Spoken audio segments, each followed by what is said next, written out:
जय श्री राम।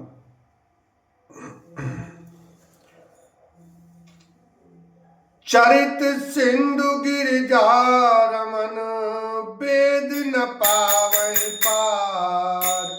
बर नहीं तुलसीदास किमी, अति मन मंद गंवार। लखन सिया राम, जय जय राम। गिरिजापति महादेव जी का चरित्र समुद्र के समान अपार है।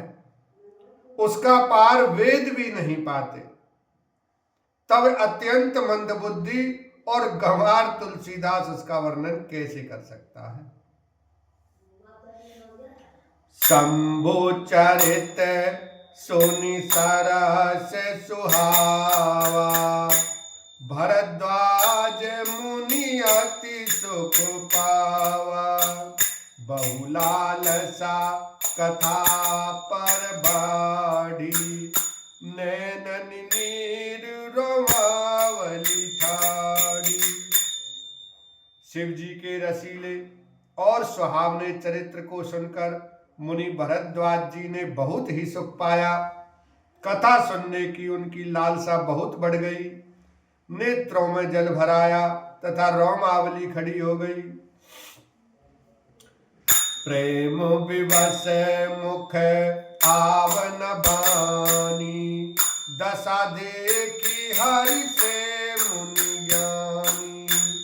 आहो धन्य तव जन्म मुनीसा, तुम्हें प्राण सम प्रिय गौरीसा। वे प्रेम में मुग्ध हो गए, मुख से वाणी नहीं निकलती। उनकी यह दशा देखकर ज्ञानी मुनि याज्ञवल्क्य बहुत प्रसन्न हुए और बोले, हे मुनीश, आहा, तुम्हारा जन्म धन्य है। तुमको गौरीपति शिव जी प्राणों के समान प्रिय हैं। शिव पद कमल जी नहीं रति नाही, राम ही ते सपने उन सोहाई। बिनु छल विश्वनाथ पद नेहु, राम भगत कर लक्ष्मण एहु। शिव जी के चरण कमलों में जिनकी प्रीति नहीं है, वे श्री रामचंद्र जी को स्वप्न में भी अच्छे नहीं लगते।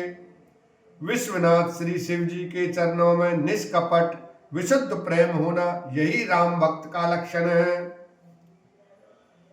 शिव सम को रघुपति व्रत धारी, बिनु अवता जी सतियासी नारी। पुन करि रघुपति भगति देखाई, को शिव सम रामई प्रिय भाई। शिव जी के समान रघुनाथ जी की भक्ति का व्रत धारण करने वाला कौन है? जिन्होंने बिना ही पाप के सती जैसी स्त्री को त्याग दिया और प्रतिज्ञा करके श्री रघुनाथ जी की भक्ति को दिखा दिया। हे भाई, श्री रामचंद्र जी को शिव जी के समान और कौन प्यारा है? प्रथमई में कई शिव चरित, बूझा मरम तुम्हार। सुचि सेवक तुम राम के, रहित समस्त विकार। लखन सिया राम, जय जय राम। मैंने पहले ही शिव जी का चरित्र कहकर तुम्हारा भेद समझ लिया। तुम श्री रामचंद्र जी के पवित्र सेवक हो और समस्त दोषों से रहित हो। मैं जाना तुम्हारे गुणशीला, कहूँ सुनहु अब रघुपति लीला। सुन मुनि आजु समागन तोरे, कहीं न जाए जस सुख मन मोरे।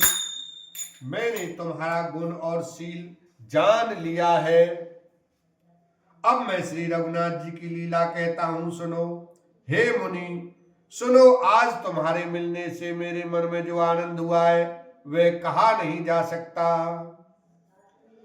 रामचरित अति अमित मुनीसा, कहीं न सकहीं सत कोटि अहिसा।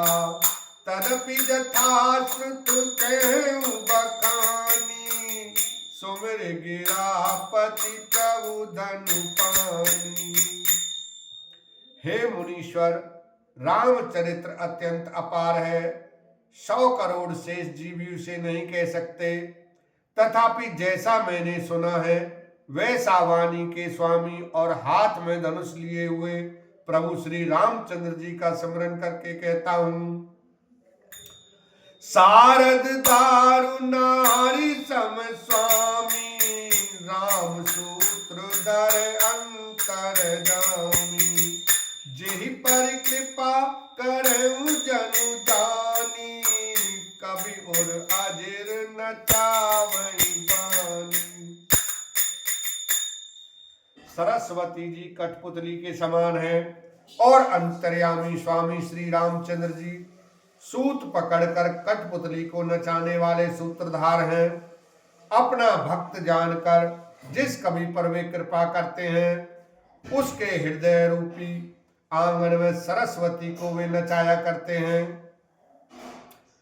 प्रणव सोई कृपाल रघुनाथा, बरनऊ विशदता सुगुण गाथा। परम राम गिरिवर कैलासु, सदा जहाँ शिव उमा निवासु। उन्हीं कृपालु श्री रघुनाथ जी को मैं प्रणाम करता हूँ और उन्हीं के निर्मल गुणों की कथा कहता हूँ। कैलाश पर्वतों में श्रेष्ठ और बहुत ही रमणीय है, जहां शिव पार्वती जी सदा निवास करते हैं। सिद्ध तपोधन जोगी जन, सुर किन्नर मुनि वृंद। बसई तहाँ सुकृति सकल, सेवई शुभ सुख कंद। लखन सिया राम, जय जय राम। सिद्ध तपस्वी योगी गण, देवता, किन्नर और मुनियों के समूह उस पर्वत पर रहते हैं। वे सब बड़े पुण्यात्मा हैं और आनंद कंद श्री महादेव जी की सेवा करते हैं। हरिहर विमुख धर्म रति नाहि, ते नर के सपने नहीं जाहि। ते गिरि पर बट बिटप विशाला, नित नूतन सुंदर सब काला। जो भगवान विष्णु और महादेव जी शिवमुख हैं और जिनकी धर्म में प्रीति नहीं है, वे लोग स्वप्न में भी वहां नहीं जा सकते। उस पर्वत पर एक विशाल बरगद का पेड़ है जो नित्य नवीन और सब काल 6 ऋतुओं में सुंदर रहता है। त्रिविध समीर सुशीतल छाया, शिव विश्राम बिटप श्रुति गाया। एक बार ते ही तर प्रभु गयऊ, तर बिलोक और अति सुख भयऊ।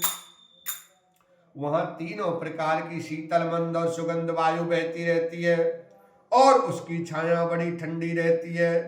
वह शिव जी के विश्राम करने का वृक्ष है जिसे वेदों ने गाया है।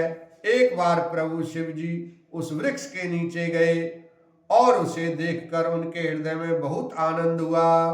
बोलो महादेव भगवान की जय, माता पार्वती की जय, सियावर रामचंद्र की जय।